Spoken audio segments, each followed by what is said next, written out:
So let's now formalize some of the ideas that we talked about in the last video with all the different Fibonacci sequences. So a sequence is going to be defined as an ordered list of numbers. Oftentimes they're indexed using natural numbers, so A1, A2, A3, A4 just represents the first number in the sequence, the second, the third, the fourth, etc. And sometimes you might see that written in parentheses as AI, where I is greater than or equal to 1. Other times you want your indexing to start at 0 instead of 1, so if your sequence started at 0, you might write something like this and say AI where I is greater than or equal to 0. But really this is just saying a sequence for us is going to be something that can be indexed using natural numbers or possibly starting at 0. Now we have two different ways that we could describe a particular sequence. We could use a closed formula, which just describes the nth term in the sequence as a function of n. Meaning if we wanted to know the 10th term in the sequence, all we need to do is use some sort of formula that just involves 10. Now this is different from a recursive formula, where an is described in terms of previous terms in the sequence. So when we talked about those Fibonacci numbers in the last video, that was described recursively, where we said Fn was equal to f sub n minus 1 plus f sub n minus 2. You can get the next number in the sequence by adding the last two numbers in the sequence. Although for a recursive formula for a sequence, you also need to indicate what the initial term or terms are, right? Because if I don't know what the very first term in the sequence is, then this could be infinitely many different sequences. So you would also need to describe, in this case, maybe you would say something like f sub 0 is equal to 1 and f sub 1 is equal to 1, or something like that. Okay, now we've seen sequences come up a lot in this class already, even though we haven't specifically referred to them as recursive formulas or closed formulas for sequences. But even on day one, when we did the exercise of flipping cups, and we wanted to try and determine how many flips it would take to get the row of cups into a specific layout, we had found that if you have one cup, it only requires one flip, 2 cups required 3, 3 required 7, 4 required 15, and eventually what we said was, oh, what's happening is to get the next number of required flips, you can take the previous number, double it, and add 1. So 15 times 2 is 30. We add 1 and get 31 for the 5 case. This is a recursive way of describing what's going on. It's saying look at the previous terms in the sequence and use that to find the next one. So recursively, we could describe this sequence by saying Fn is the previous term, Fn minus 1, times 2, we had to double it, and then add 1 to whatever you get. Right, 15 times 2 plus 1 gives you 31. And again, with a recursive formula, we need an initial term. In this case, I'm only using the last term to get the next one instead of the last two terms, so I just need one initial term with F1 equal to 1. This is a recursive way of describing this sequence. But we had also found a closed formula for the same sequence. We said we could figure out the number of ways to flip, say, 100 cups without actually using the 99 case, right? We don't actually want to continue the sequence that far. We want to be able to describe it just in terms of n instead of in terms of previous numbers in the sequence. So a closed formula we found by noticing all of these are 1 less than a power of 2. This is 1 less than 2 to the 5th power. This was 1 less than 2 to the 4th power, etc. So we also have this closed formula which says you can find the number of ways or the number of required flips by raising 2 to the nth power, 2 to the index power, and then subtracting 1. Okay, so these are two different ways of describing the same sequence. And with a closed formula, you don't even need to describe the first term because I can use this formula to find the first term. The first term is F1. It's 2 to the 1 minus 1, which is 1. Now switching back and forth, if you only know a recursive formula and you want to find a closed formula, it can be hard. Oftentimes going the other way is easier. If you know the closed formula, finding a recursive formula is easier sometimes, but we'll see a few different examples of that. So here's an example. Let's say we wanted to find the 4th term in the sequence. An is equal to 2 times a sub n minus 1 minus a sub n minus 2, given these initial terms. So because an is described in terms of other terms in the sequence, this is a recursive formula. Okay, and so if we want to get all the way up to a4, we know a0 and a1. The next we would need to find a2, then a3, and use that to find a4. So a2 would be equal to 2 times the previous term, so 2 times a1, minus the term before that, a0. So this is going to be 2 times the previous term is a1 is 5, minus a0 is 3. So we get 10 minus 3, which is 7. The a3 term is going to be defined as 2 times a2 minus a1. So that's 2 times 7 minus a1, which is 5. 14 minus 5 is 9. a4 would be 2 times a3 minus a2.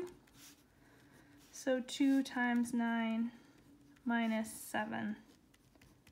18 minus 7 is 11. And we can see what's happening. Starting at a0, our sequence looks like 3, 5, 7, 9, 11. And so a good guess would be that for a closed formula here, for the nth one, we just want the, not quite the nth odd integer, because our sequence starts at an index of 0 and at the odd number 3, but at some odd integer. So we just need to figure out exactly what it would be. So odd integers are usually of the form 2n plus 1, but we might need to add a couple of extra to get us up to here. So if I want a0 to be 3, this should be equal to 2 times 0 plus 3. If I want a1 to be equal to 5, this is equal to 2 times 1 plus 3.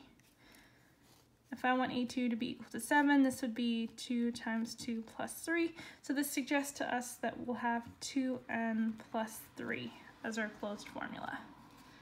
And you can check and make sure that that works. Okay, so we were able to sort of look for a pattern and come up with a closed formula, but going the other way is harder. So if we look back to those Fibonacci problems that we did in the last video, remember we had a closed formula for the Fibonacci sequence, which was given by fn, the nth Fibonacci number, is equal to f sub n minus 1 plus f sub n minus 2. And we have this initial condition, say f of 0 is equal to 1, f of 1 is equal to 2. And so our sequence is going to look like 1 and then add the previous two terms to get the next one. So 1 plus 1 is 2, 2 plus 1 is 3, 3 plus 2 is 5, 8, etc. What would be a closed form here? That's harder to do, and I hope that you can trust me on this. We don't have the time to get into just exactly why this is a closed formula, but it turns out there is a closed formula for the Fibonacci sequence, and here it is. Ah, so simple. The nth Fibonacci number is 1 plus the square root of 5 to the nth power minus the quantity 1 minus the square root of 5 to the nth power, all divided by 2 to the n times the square root of 5. And if you're looking at this and thinking, what? That's probably a good reaction here. It's surprising that a closed formula for an integer sequence, right? The sequence for the Fibonacci numbers is integers. We somehow need this irrational number square root of 5. It's surprising even that this is always going to give you an integer when you evaluate it for a particular n. The way that we prove this requires something called generating functions. We don't have time to get into it, but it's sort of a surprising thing, right? So the takeaway here is just that if you have a recursive formula, it can be kind of difficult to find a closed formula sometimes. But for certain types of sequences, there are tricks that we can use. It doesn't work for all sequences, but it works for some. So I want to talk about that now. Let's talk about using a telescoping method.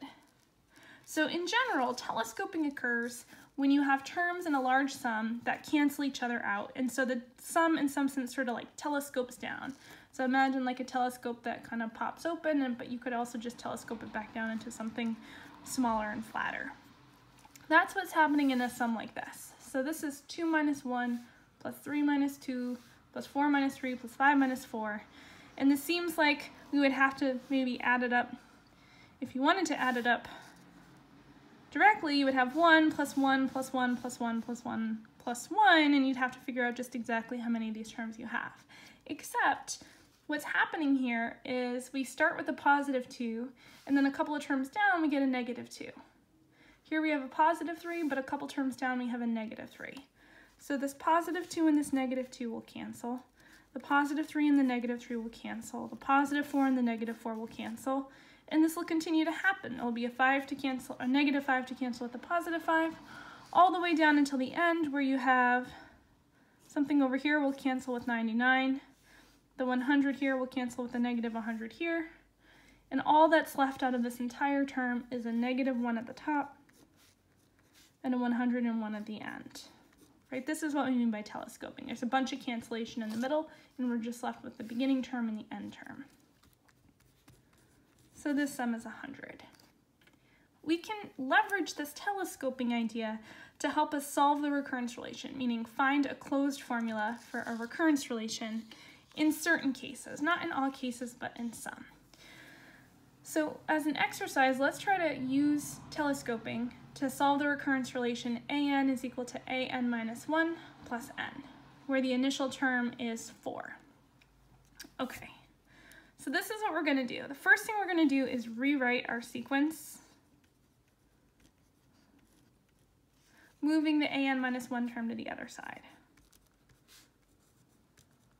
So an minus 1 is equal to n. This needs to be true. Okay, so the reason that this is useful for us is we're going to try to start off by looking at some smaller cases here. Our first term in the sequence is 0, so we have that a1 minus a0 needs to be equal to the index on the first term. An minus 1 is equal to n, so a1 minus a0 needs to be equal to 1. a2 minus a1 needs to be equal to the first index 2. a3 minus a2 needs to be equal to the first index 3, etc. All the way until we get down to the general rule, which is an minus 1 is equal to n. This is what we're using right here. We're using this fact here. Why is this useful to us? Well, think about what would happen if we were to add up everything on the left-hand side of all of these equations. If we were to add up, so take the sum of the left-hand side of all equations. Okay. On the left-hand side, we have a1 minus a0 plus a2 minus a1. These a1s will cancel each other out. Then we have plus a3 minus a2, so these a2s will cancel each other out. And for the next term in line, we'd have an a3 over here to cancel with this one, all the way down the line until we get here. This sum is going to telescope down, and in the end, we're going to be left with an, that doesn't cancel with anything, minus our original term a0. What do we get on the right-hand side if we add up the entire right-hand side? The sum of the right-hand side is, well, it's 1 plus 2 plus 3 all the way up to n. Okay? And remember, we're trying to get a closed formula for a sub n here, so let's move this a naught term over to the other side. Keep in mind, we know what a sub 0 is, right? A sub 0 is equal to 4. That was given to us. They told us that a sub 0 was 4, so let's just add 4 to both sides to get rid of it. And we'll have a sub n is equal to, we have a 4 that we moved over, and then we have this sum here, right? 4 plus this sum of the numbers from 1 to n. Now, if you wanted to write it like that, you could, but we actually know what this is equal to. We talked about this when we talked about triangular numbers, right? So when you have the sum of all the natural numbers from 1 up to n for some n, this really just ends up being n plus 1 choose 2, or n plus 1 times n over 2. And now we actually do have a closed formula for an. So using this telescoping method is kind of a neat trick for solving certain types of recurrence relations. It doesn't work, maybe doesn't work as well if you had more than one term that you were describing an in terms of. If you were describing an in terms of an minus 1 and an minus 2, then you'd find that telescoping presents more problems. But this is just one example of how you can use it, and you can play around with other different types of examples as well.